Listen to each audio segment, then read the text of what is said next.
The Brad rules. How's it going there, guys? And I'm here with my review of Superman, the new James Gunn Superman movie.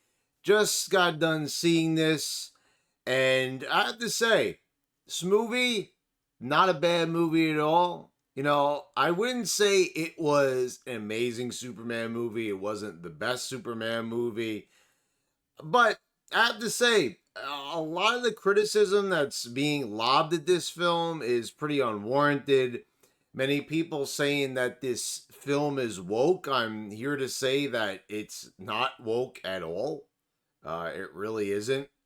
And this is coming, keep in mind, this is coming from somebody who voted for Trump 3 times. You could also talk about the war that's being waged on this. A lot of people said that there is the parallel of like Moravia to Palestine, and be that as it may, it doesn't really like take over the narrative too much and make it like a core principle of this film, and it's not wagging its finger at you through the whole thing. But I've seen a lot of that, and I just want to get it out of the way that this is not what this film is all about.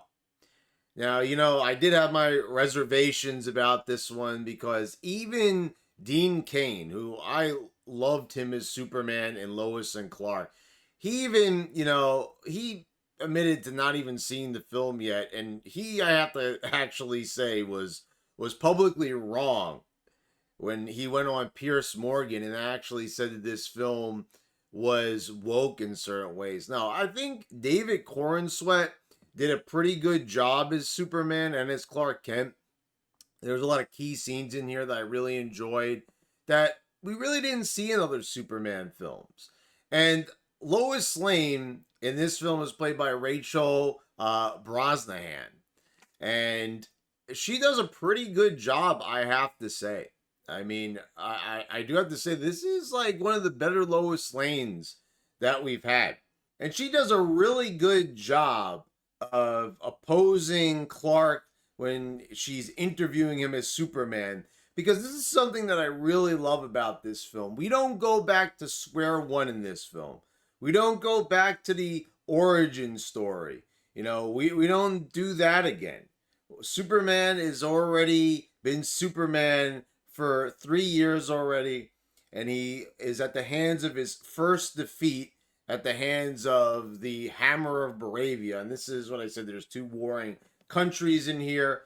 And we see that it really is just a big conspiracy on the part of Lex Luthor. And I have to say, like, Nicholas Hoult, who plays Luthor, maybe he's not the best, but I really enjoyed this, very methodical style Lex Luthor. I mean, the Christopher Reeve Superman is always going to be my top tier Superman film of all time. But man, I have to say, like, Gene Hackman was a good Lex Luthor, but that was a much different take on Lex. And Nicholas Hoult is definitely probably the more comic book accurate Lex Luthor, I would have to say. This is the kind of Lex Luthor that we saw even in the animated series, cold and calculating. This is a Lex Luthor that's, usually I would say is pretty favorable when it comes to like the portrayals. And we even saw this in one of my favorite pieces of Superman media that was quite a different take on Superman, Smallville. When Michael Rosenbaum played Lex Luthor, I really liked that Lex. Like, it's not a Lex that's like party time Lex, fun, joke cracking Lex. It's a serious take on Lex. Like, this is not a happy person. This is not a man that is like overjoyed. He's always cold and calculating. And this kind of sort of reminded me of that portrayal, because if you haven't seen Smallville, I think a lot of people write that show off as some sort of like weird Superman teen drama, But no, actually, you're missing out on some really good shit. I think it's also the fact that, Clark is not in the Superman costume until the series finale. So that no doubt turned people off to it. But you're missing out on something really good there. But yeah, you should definitely check it out. You are really missing out on some really good performances from Tom Welling as Clark Kent. So you should definitely check it out. So back to talking about Superman 2025. So this film, it definitely is more tongue in cheek. It's definitely less serious than Man of Steel, but also very serious at the same time. I've seen that take too, that this film is like too jokey, and it sort of is. And there's different elements I'm gonna talk about when it comes to that. Like, okay, so first of all, stuff like Hawkgirl, Mr. Fantastic, and this very weird interpretation of Green Lantern, which I'm sure is like comic book accurate, but without the mask and everything and the blonde hair, I'm sure that's like something from the comics. I don't know what, but these guys, like, I really felt that they didn't need to be there. You know, I felt like with Green Lantern, he was there for comic relief, but I was just like, what are these guys doing here? And it really seemed like the B team. They're supposed to be like the Justice League, but they can't like decide on the name, so they're not like the Justice League yet. But it's kind of like, no Wonder Woman, like in the last like era of Superman, we had Batman, we had, Aquaman, we had Wonder Woman, all these like top tier superheroes, and here we're kind of just like knocked down to the bottom rung. I mean, you could say like, yeah, Green Lantern is not like bottom rung as far as like the star power, but these guys in here like helping him out. I don't know. They just didn't really need to be there. I don't think that Superman really needed the assistance of these guys. I mean, I feel like you really could have just wrote this one out, reworked certain things, and it would have been fine, without them. But I don't think that it was really needed. Um, as so as far as like the action, you see him taking on Ultraman, or he's known as like the Hammer of Baravia at one time. Like, there's some good fight scenes. And spoiler, seriously, like, turn the video off if you don't want spoilers. This actually turns out to be a clone of Clark. And like, I mean, that was like okay, but I was like kind of expecting like more from that. Like, we didn't really need to clone Clark to really get here. Um, I don't know. Like that when that surprise happened, I wasn't like, ooh. As a matter of fact, I'm gonna be quite honest with you, and I don't care if you call me stupid or anything like that. But when he took the mask off, I didn't even realize that that was Corn Sweat's like same face. He had blonde hair on top of that, like, so that was a little strange. I don't really think that that was the oh shit moment that like James Gunn was hoping for when they did that unveiling. But like, what is like one of my favorite scenes from this film? I would have to say it's probably when we see Lois and Clark get into an argument.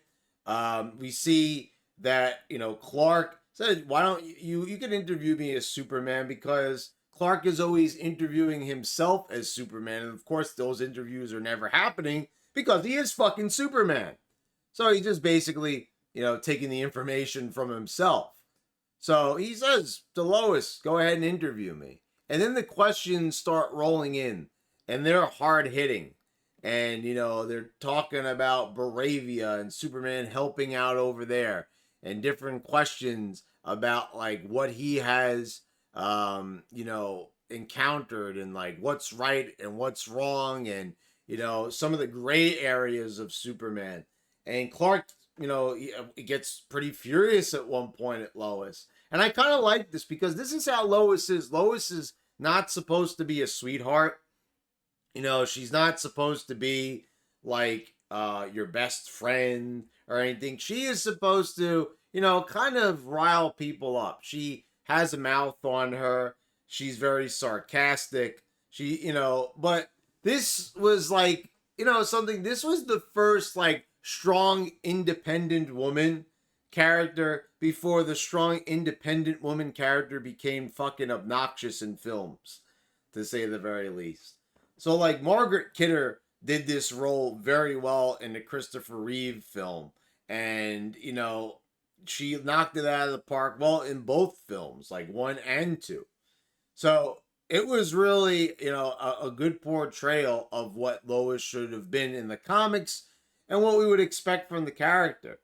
So I really think that this portrayal here is pretty good from Brosnahan. I think she does a bang up job of like opposing Clark and not letting him get away with the bullshit, so to speak, and calls him out on things that don't make sense. And they've already started their relationship. They're not married. They're dating at this point. But yeah, this is like, this is a pretty good little conflict that they have here, and I really enjoyed the scene. Now, like, what happens to Superman in this film? Well, Lex ends up imprisoning him. We have a creature of some sort, an alien that's, kind of holding him at bay because he's able to turn his body into different elements, and he turns his hand into kryptonite, which keeps him at bay. So he keeps Superman out of the picture. And not only that, but Superman has basically now found out, and you think that this is like a fake message at first, that his parents, his Kryptonian parents, actually sent him to Earth to destroy it. So we sort of got a Dragon Ball-esque sort of plot here, where Goku is sent to the planet Earth to destroy everybody. But it's basically like he just is Superman sent there to destroy everybody who doesn't bend to his whims. So there's that. And, I think this is a pretty interesting take that we never seen before. Because in the original Superman media, it's like, Superman is sent there to do good. They're well meaning people. We see that they're people of justice on the planet Krypton. But here, Superman has been sent from a planet that really wants to send out Superman to commit some harm and basically become a dictator of sorts and rule over everybody. So that was definitely a different sort of take. I'm not really too keen on it per se, but I mean at the same time it sort of does kind of make sense, because you could say it is a similar sort of thing, like with Goku. That plan goes awry. Goku hits his head on something and doesn't end up wanting to destroy everybody on Earth. With Superman, he's raised a different way. Instead, he's taken in by, Martha and Jonathan Kent. And here's the thing about, old, Jonathan and Martha. I don't like their portrayals here at all. Once again, I think back to Smallville. I think back to the Christopher Reeve Superman with, Martha and Jonathan are farm folk, but they're not these country bumpkins they make them out to be, where they're like, hey there, Clark, congratulations on the front page. You almost thought they were going to start blowing into a jug or something like that and playing the banjo. Bing, bing, bing, bing, bing, bing, bing. I mean, because, I don't know, it's just goofy. I mean, I don't think we should have made jokes out of, Martha and Jonathan Kent. I mean, that kind of reflects sort of poorly on old Soups, don't you think? I think that it does. I don't really think that's the best look, but they chose to go with that here. Yeah, I didn't really like that per se. They really should have had a more serious take on them. But, see, I think this is where we have to say that the Christopher Reeve Superman films 1 and 2, where they had comedy, but they had it in the right spots. Here, the comedy is really hit and miss. There was a few, belly laughs to be had, just a few chuckles, but there really wasn't anything flat out hilarious to be had here where I'm losing my mind laughing it up. I wasn't like finding this to be like a really good comedy. Like, to tell you the truth, it's like, the comedy that James Gunn put in Guardians of the Galaxy fits better probably because of the setting. Because I don't know, just things just natural seem like you could poke more fun of at them with Guardians of the Galaxy, but they don't really work in the context of Superman. It's sort of like James Gunn didn't know what to find funny about Superman at times, but at other times he did.